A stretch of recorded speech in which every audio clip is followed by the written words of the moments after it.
Good morning, everyone. I'm Tony. I'm Wired's Digital Marketing Trainer. Thank you for joining us on our webinar today. We'll start off this session with just a little bit more information about Wired Marketing in case you haven't dealt with us before. Now, we're a full-service email marketing agency specialising in email marketing. Our clients range from small businesses to large PLCs and everything in between. We offer managed services through an agency-style setup for clients who want to outsource their email marketing strategies, as well as offering support and training to clients who would prefer to create email templates and campaigns before sending them themselves. So whether you're looking for a bespoke template, do-it-yourself email sends, or full campaign strategy and implementation, we can support you to that success.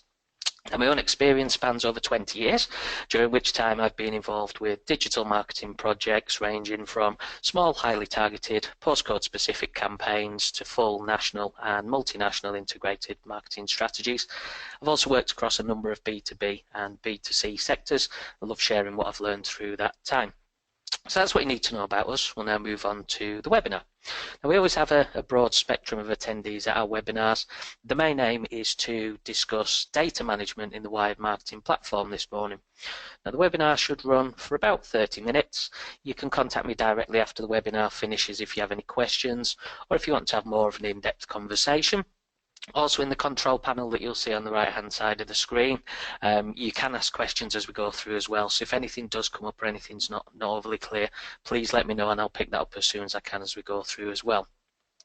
So during this workshop, this seminar, we'll be covering uploading data into the Wired Marketing platform, managing data in the platform, suppressed contacts and settings, creating address books, adding contacts to address books manually, data fields, and using the data in your campaigns and automation programs. So first of all, let's get logged into the system and we can start going through the data side of things. So from the initial dashboard, all of the data management suite is under contacts. That's everything that we need there pretty much. As you can see, there are a few options there. So we've got my contacts, we've got segments, we've got suppressed contacts, contact data fields, sign up forms, and some advanced features as well. So first of all, we'll look into how to actually upload data into the Wired platform itself. So we go to my contacts, and as you can see here, we've got a few options. It's in the usual format for the Wired platform. So we've got our folders down the left-hand side here. We've got different tabs for address books, for any segments that we've created ourselves, and also for some geographical queries as well, which is another way of sort of creating address books and segmenting by geographical location. So go back to address books. And to upload the data, you can do this in CSV formats, Excel formats. It's easy as just clicking on New Address Book, giving this a name, so using your usual naming conventions. You can choose where to save that as well in those folders that we've just seen.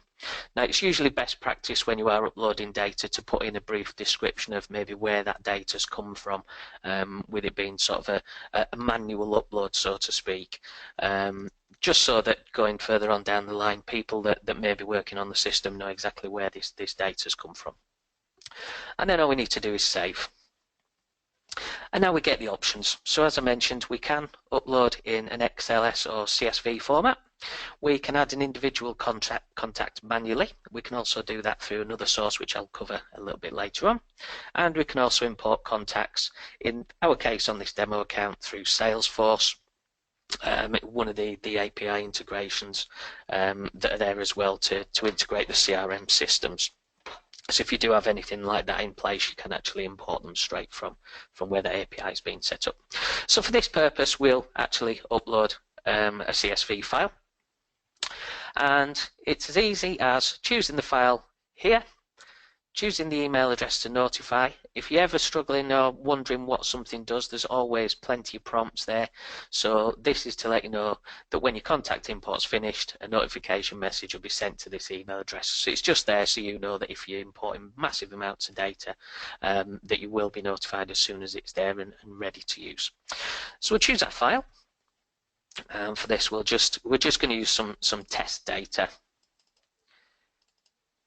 So we choose the file. We don't need to change the encoding type. and we click upload.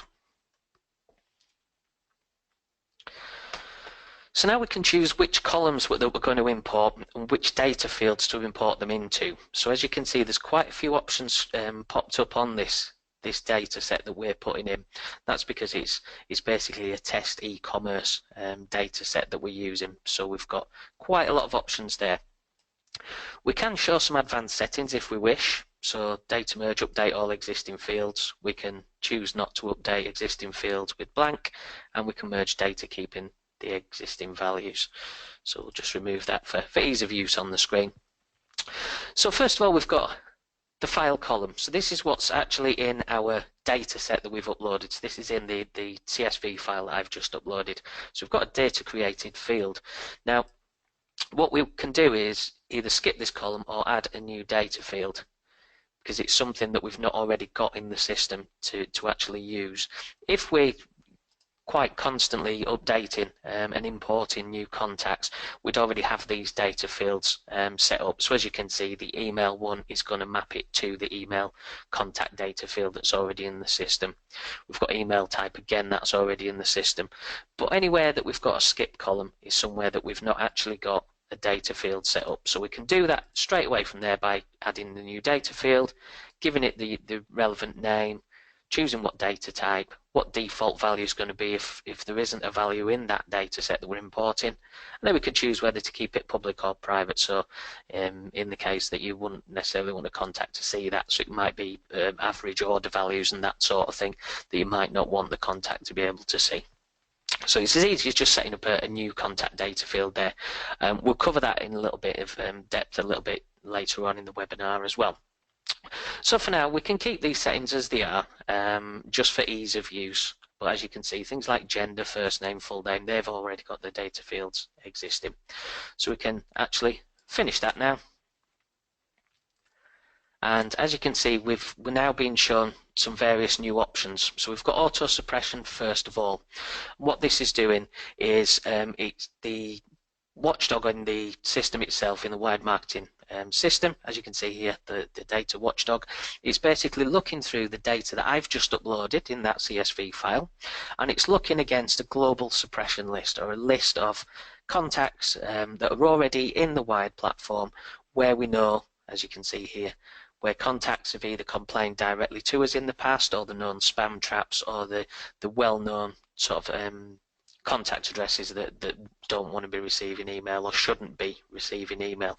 So if you're uploading data that's being bought from another source, for argument's sake, it may contain some of these accounts that should never be emailed to. It's looking out for that. It's in no way a quality check as far as your own data goes, because that should always be the case, that you're checking the data yourself rather than using this as a fallback option. So that initially sort of sifts the data that we're putting in to try and make sure that there's only quality data going in. You can also see optional suppression. So again, the advice underneath, Wide Marketing Limited also provides a non-mandatory suppression list that can choose to clean your data against via the GSL checkers. That's that global suppression list as well. As you can see, it takes a little bit of time to go through, but it always updates you as to where it is in that process. Again, that's why at the start you can choose the email address that's notified as soon as the data has been uploaded. We then get some extra little snippets of information here, so we can see how many of the contacts that we've actually put into the system have been globally suppressed, so they're already in the wide platform as to never email to. We can see how many new contacts have been added, how many contacts have been updated. So again, because this is an existing test set that we've put in, they're already existing on the system itself. So what it does is, rather than duplicating records, it will actually update those contacts accordingly. We can see the invalid addresses, so anything that might not be above board, it might not be working correctly, or it might be in the wrong format, as you can see there. If at any stage upon import you're wondering why there's numbers in there, just hover over the question mark, it'll tell you what it is. We can see that there's no duplicates, we can see that none have been blocked, there's no unsubscribers in this obviously, no hard bouncers and soft bouncers, because again these are new contacts or duplicate contacts we've just uploaded. There's no complainers, no mail blockers, etc., etc. So you can see exactly the breakdown of that data that you've just imported. If there's anything that's not been imported, you can actually download those using this option here, and that will then give you the list of people that aren't in the wired system. So for whatever reason that may be, it might be that they're in the suppression list or that sort of thing. So again, it's a good way of knowing and sifting out the ones that aren't on the system for you to be able to sort of clean out of your data set on your own systems as well, if you've not got that API connector running between the two. So once that's done, we can then go to that specific address book that we've set up, so the test data, and we can see the contacts that we've put in. Now, because, as I say, that data set we've put in is quite a big sort of e-commerce, there's a lot of data fields set against each contact. You can't actually see an edit option, which is a little bit further across the screen. So what we'll do is we'll just scroll down to the bottom and scroll right across, and as you can see, there's some pencils here now. So what we can say is this contact was, I believe, hello@widemarketing.co.uk. So we can see the email type, the opt-in type, the last opens, etc. So what we'll choose to do is we're going to actually look to edit that and look at some further details that we can actually add in manually rather than just on import as well. So you can do this for any contact that you've got in any address book. It's just a case of looking at the edit option, and then you get to see everything that's happening and happened with that contact. So we can see the last, the subscribed, the email type, the opt-in type if we know it. We can also change these as well. So if we know that they double opted in, we can change that to suit. And we can also add notes against each contact as well. So it might be useful, again, if you've maybe got a smaller data set. If you've got millions of contacts, it might be a little bit difficult keeping up on individuals. But if you've got certain VIPs or certain high net worth contacts, it may be worth keeping specific notes in there as well if you wish to do so. And then we get to see two different sets of data fields underneath each contact. So the first one is the default data fields. Now these are the ones that are hardwired into the wired platform, I suppose you could say, and they're the data fields that the system must have by default. They don't necessarily have to have some data in. The only thing that you have to have is that email address to create the contact. That's the unique identifier. But we do need to have these default data fields. We can't delete them, we can't amend them, we can't do anything like that. They've got to be in the system already. So we've got first name, last name, full name, gender, postcode, and as I say, that email address. Now the custom data fields are everything else. So any new data fields that we create, any ones that we've imported in and created new data fields as we've been importing as well. And as you can see, there's a few different ones in this account here. So we've got average order value, we've got birthday, client type, customer service, a secondary email address, the industry, the working job title, that sort of thing. So first thing we can do here, we can edit any of these details just by clicking on them and changing them. And it's as easy as that, and then obviously remembering to save underneath. And that then updates the contacts. So we can then choose, once we've done that, as you can see, to go to the contacts page, to add another contact or to test data. We can also create new data fields from here as well, and that is again just as easy as giving the data field a name, choosing the data type. We can set a default value if we wish to do so. We can decide whether it's public or private and then click save. And as you can see, we've got a new data field in there for that contact. So it's as easy as doing that. We can also see the contact activity report. So if we click on this, we can then see this particular address, so the hello@widemarketing.co.uk. We can see what's been sent to them in the last date range. So you can choose whenever you want. We can choose an all time if we wish and apply that as well. So we can see the campaigns that have been sent. So there's a customer service survey campaign, and a welcome email campaign. We can also see how many times they opened, clicked, and replied. And then another nice little tool here, we can also preview that email campaign that was sent out to them through the wide platform as well.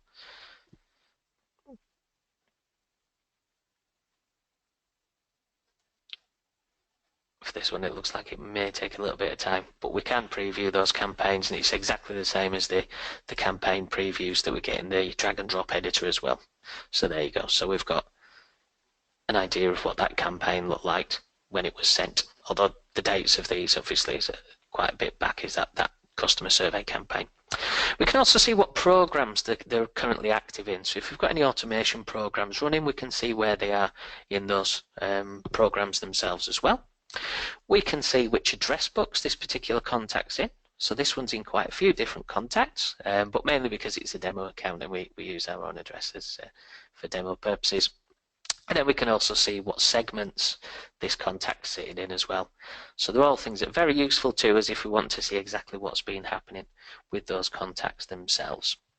Now, when it comes to the data uploads, there's only one limitation on how much we can import, and on each import itself, we've got a 10 megabyte limit for the data upload. So if you've got anything more than that in the files, you may have to do it multiple times. That's obviously just to make sure that the platform doesn't suffer massive sort of data incoming issues and slowing everything down for everyone else. So it's still quite a lot of data that we can look at there. So that's sort of the contact activity and looking at each individual contact and the data fields and the contents of those data fields themselves. If we were to send a survey or form out through the system asking for details that plugged into these empty data fields, once that survey or form has been completed, these will then be updated accordingly to match that. So it's a good way of maybe starting from an initial email address, and then obviously that'll fill the default data field itself, the absolute minimum that we need, and then you can start collecting all these other details as time goes on. So it's a good way of building up a picture, keeping timely and relevant content, and contact and communications with your contacts in the system, and building up that picture over time. And it may be a case of that you could end up building, you know, hundreds of different custom data fields to match your data requirements. So that's the uploading of contacts in bulk, I suppose, is the nicest way of looking at that one. We can also, if we go back to my contacts and choose an address book, so say for this one we want to maybe choose the Burnley address book, we can add contacts using this option here. And again, we get the options to import from a CSV, from our CRM, and also an individual contact. So what we'll do here is choose this option. And all we need to do here is fill in the email address itself and continue. And then we've got, again, that new contact data set. So the absolute minimum, as I've already mentioned, is just an email address for the contacts. That's all it needs, the Wire platform needs to identify each unique contact. After that, you can then go through and fill in all the relevant details to suit. You can fill whatever in that you've got and what you need, and then we can save or save and send a campaign. So what we can do there is actually save the contact and automate and send out an initial campaign to them straight away. So for the purposes of this, what we'll do is we'll actually choose that option.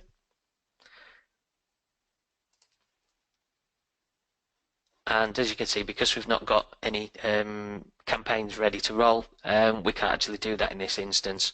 But usually if you've got automation set up and triggered campaigns to send, you can actually do that straight away for each contact that you're adding manually. So that's the My Contacts, that's the address books themselves. As we mentioned in last week's webinar, we can also look at creating new segments under the contacts list. So this is where we can start slicing and dicing the overall list of contacts that we have into groups of people with similar characteristics, basically. So as we've got a few here, we can see we can choose a segment called Females Not Called Claire. So that would be, in essence, what it is.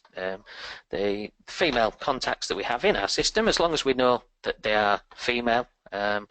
If there's a default data field under the gender, it would not include that, but we could once we've set up the segments. So this will be specifically people who we know are definitely female in the data contact field, and they're definitely not called Claire in that name, first name data field.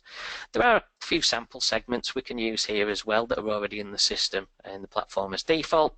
So you can have not opened any campaign, have opened all campaigns, have opened any campaign. So there's a few defaults there. If you're interested in learning a little bit more about segmentation and how to create segments in the system though, please feel free to go onto our YouTube channel, and you'll be able to view that segmentation video there in much more detail. The next bit is geographical queries. Now what we can do here is start choosing contacts based on their location. So as you can see on this section here, the contact data field must contain postcode. So we'll choose that. We can choose specific address books to start cutting down geographically, but because we've only got a small data set of 21, as you can see here, we'll actually click select all contacts and then continue.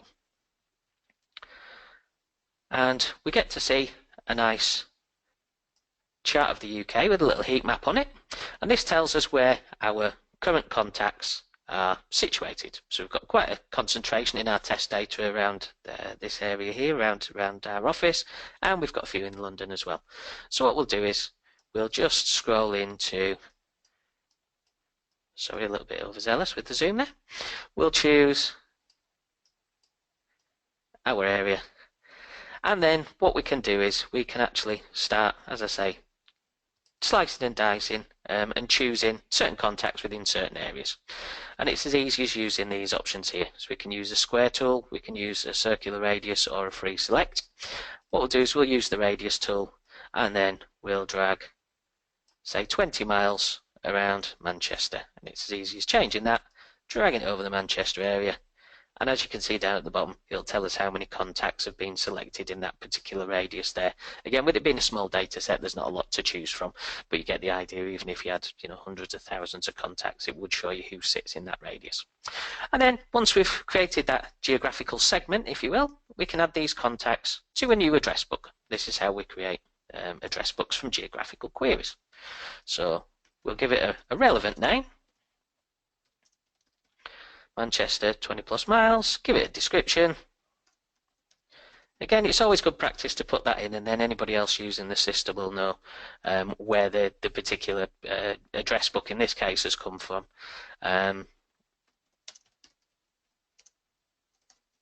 So we'll just choose 20-mile radius, Manchester. And then we go to next. So our address book has been created. So we can return to the map, or we just choose address book, and then we can see the contacts that is actually picked in there. As I mentioned before, if you want to make any edits, you can scroll across and choose the edit option. You can see an overview of the data that we hold against that contact, and then the next option is we can actually highlight it and then choose more actions. So now what we can do is move them to another address book, copy to another address book, send a previously sent campaign. We can remove them from the address book. We can remove them from the account as well. We can unsubscribe from this address book. We can unsubscribe from the account, and we can suppress from the account as well.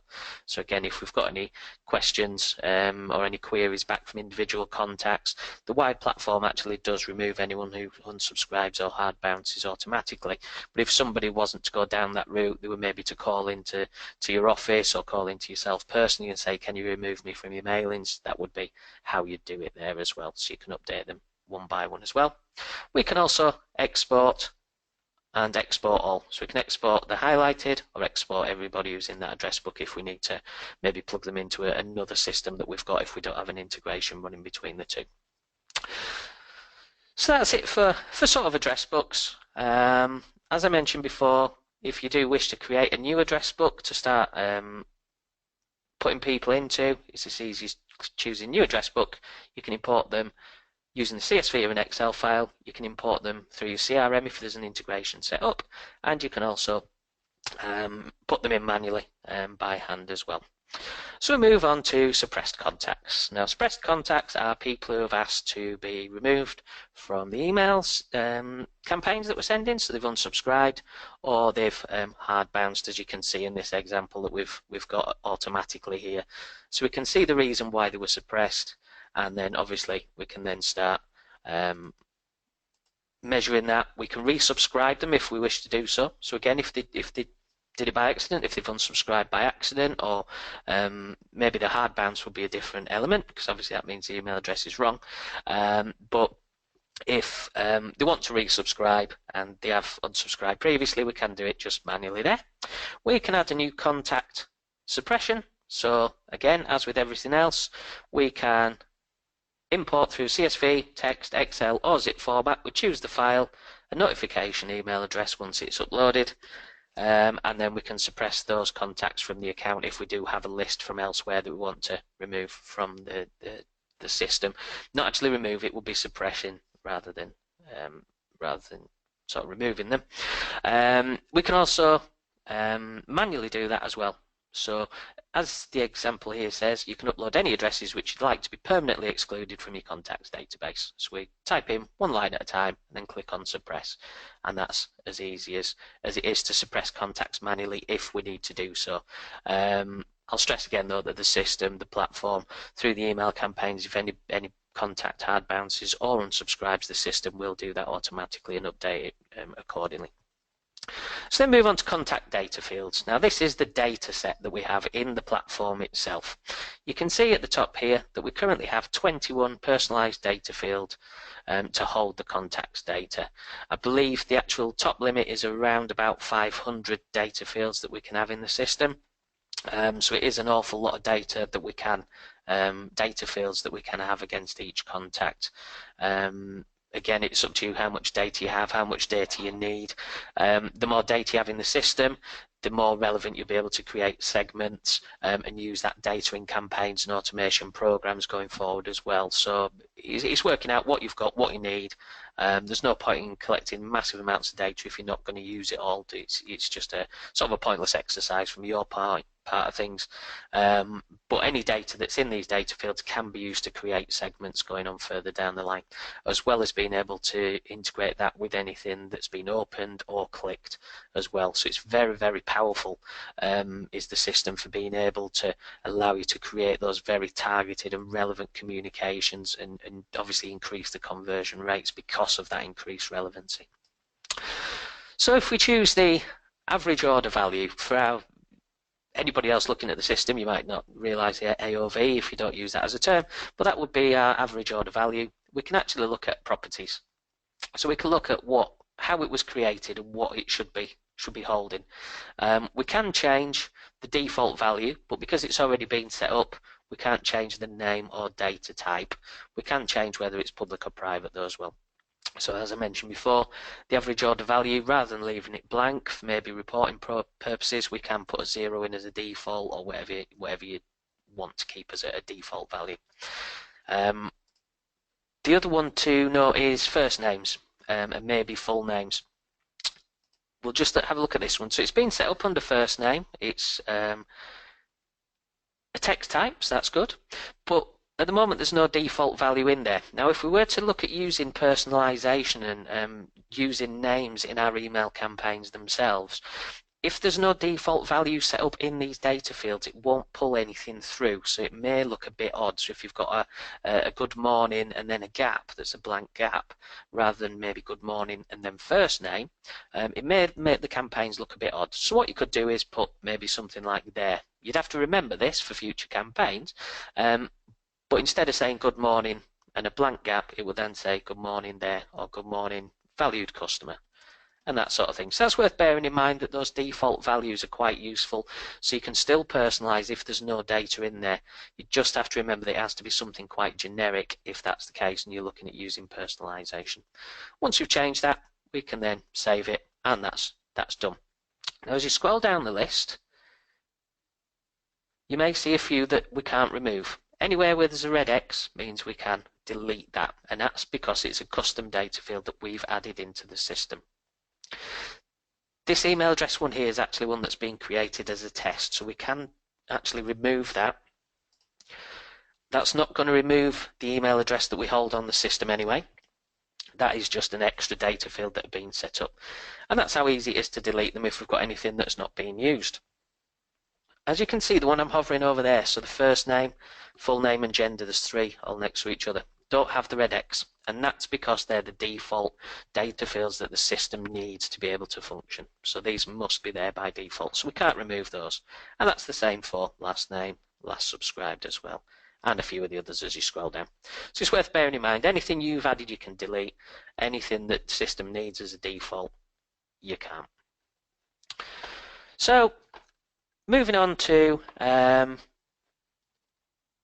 creating new data fields. So from this list we can add a new data field, and as I mentioned before, it's as easy as giving it a name. We choose what type it is, so here we can choose whether it's text, whether it's numeric, whether it's a date, or whether it's a yes and no. So again, it's a good way of being able to make sure that everything's in the right format as well for your data fields. So maybe we'll keep this as numeric, and then we'll have a default value of 10 for whatever reason that would be. And then we save, and we've got a new data field set up that we can then start collecting information from surveys and forms or from various other sources. And that's how easy it is. We can then look at our sign-up forms. Now, these are the forms that we'll use on our own websites or our own landing pages, where people will be giving us the details to sign up. And that's hence the reason the sign-up form. So this is a little wizard that creates the code for us to then be able to paste it onto our web page for it to work. So we can choose from a single address book subscribe. We can subscribe them to multiple address books. We can also create a standard unsubscribe for all address books and a single address book removal. So the difference between those two is that bottom option just removes that contact from one address book, which is related to the form that we're going to create. So if it's an unsubscribed page on our own website, this removes them from everything, and then this signs them up for one, and this signs them up for multiple address books. So again, maybe a little bit like a sort of preference center in a fashion, although it wouldn't be that case. So for the sake of this, we'll choose a single address book subscribe.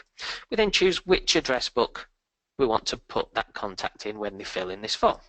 So for this, we'll use test. And then we choose custom fields. Now, email is already going to be set up on that subscription form, so we can't choose that from this custom fields list. It's purely we've got to have the email address, because otherwise the system can't use that as the unique identifier. We then choose what other details we're going to ask from them. So we'll ask for maybe first name and maybe their job title. That's quite a basic sign-up form. And then, as you can see under here, briefly describe what your new subscribers will get by signing up. So we give them the reasons why they should be signing up for this form. So keep up to date with all our offers, receive our newsletter, that sort of thing. So as you can see, it's a default there. You can fill in anything you want in there too. You can set it up that all fields have to be filled in. And once they've submitted the form, you can then send them to another page, so to another URL, maybe a thank you for signing up page, or a special offer page, or the maybe the download content page, that sort of thing. We then create form, and we then get this code down at the bottom here. And all we then need to do, as you can see here, is place this code on your website. So you need to cut and paste all that code there. That will then create the form and put it on. We then paste it into our website, and we've got the sign up form where we need it to be, or the unsubscribe form if that's what we've chosen to do up here. So with these unsubscribes. So the final thing to cover really is how to use the data that we've got in our campaigns and our automation programs. So if we go on to our email campaigns, we can maybe choose this one here. So what we'll do is we'll choose to edit that. So we've created an email campaign.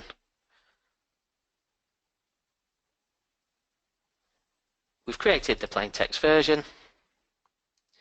We've sent the test sends as is normal process. We then get to our contact section. And this is where we can start using the data again that we've added in. So we can select all contacts. Not necessarily ideal if you've got a massive data set, because again you'd want to segment and send relevant communications and campaigns out to specific elements of your audience. So that could be certain address books. So maybe the Burnley one that we chose before, or existing clients, or maybe Liverpool. So they're the address books that we've created, whether it's the geographical ones that we created just a few moments ago. We can choose that address book, and we can also send to certain segments that we've created as well. So as I say, if you want more information on the segments and how to create those in the platform, please watch last week's webinar video. But we can include those as well. and it'll tell you there that we've now got one address book and one query selected. And then we choose our usual campaign settings, save and continue, and we'll send that campaign out to those people that we've chosen, whether it's the address book or the segments. And the same works for the automation programs as well. So when we look at our programs, we can choose who gets what and where they're going. So let's have a look at maybe this one here. So we'll just create a very quick. So we've got a campaign, so we're going to select campaign and we'll send out maybe the £50 plus offer on. We'll apply that, and then what we can do is, based on whatever they've done, whether they've opened, clicked, or whether they've done something else we need them to do on there, we can then update a contact's data field here. So again, maybe if we've sent out an automation campaign that was for them to fill in a survey, once they've completed that survey, we can then update the contact to say they've actually done that. For that, we'll use test data, and then we can change that value of the test data to whatever value that would be, and that works for all those data fields that we've actually put into the system there. And then also we can subscribe them to new address books. So again, moving them around the programs, we can add them to a new program, we can add them to selected address books, or we can remove from selected address books. So if we've got someone who's not opened for the last 6 months, we can send them a last campaign out as part of an automation program saying, we're now going to remove you from the address books unless you tell us otherwise. We can remove from that selected address book. So again, it's as easy as that, and then we can select other address books if it may be more than one going through that program as well. So again, it depends upon the programs you've got and how you're using them, but that's how we include that data there. And then we can also make decisions. So we can just scroll that down. So we can create a rule. So maybe we want somebody going down the yes route here. Maybe birthday occurs today, and that would be a yes, and then maybe immediately, and apply that. So if the birthday occurs today and it's a yes, we'll send them a campaign, and if no, we'll maybe subscribe them to a new address book, and that sort of thing. So that's how we can start including those data sets in our programs as well. A very brief example. Next week we actually go through a very brief overview, if you will, of the automation program suite and how we can start creating those. The week after next, we then go into that in much more detail and start actually creating those programs. So if you're interested in learning how to do that on the Wired platform, please sign up for our next couple of webinars. They're going to be quite in-depth on the automation program, the automation piece, and why it's important as well. So as you've seen, the data management in the system on the platform is easy to do. You can quickly and easily add and suppress contacts and create new data fields, which can then be used in the email marketing and marketing automation strategies. So that's the end of the webinar. I hope you found it useful, that you now have a better understanding of how you can manage your data on the platform and how easy it is to use the data to create segments which will optimize your email campaigns, and that obviously then increases the relevancy and return on investment as well. Now, our contact details are on screen. At Wired Marketing, we're very open to any questions that you might have, so please feel free to contact us if you want to see how we can help you achieve email marketing success, or if you want to just have a chat about what you're doing with your campaigns at the moment. Our next webinar will be a live session on Friday, the 25th of November it'll be now, at 11 AM. We'll be showing you everything about data management, segmentation, and the marketing automation programs themselves. So an overview of that marketing automation suite will include some segments and some data in there as well. To register to attend that, please visit our website. And finally, the Wired team and I would like to thank you for attending our webinar today. We wish you every success with your email marketing. Thank you so much. We hope to see you at our future webinars. Have a great Friday. Goodbye.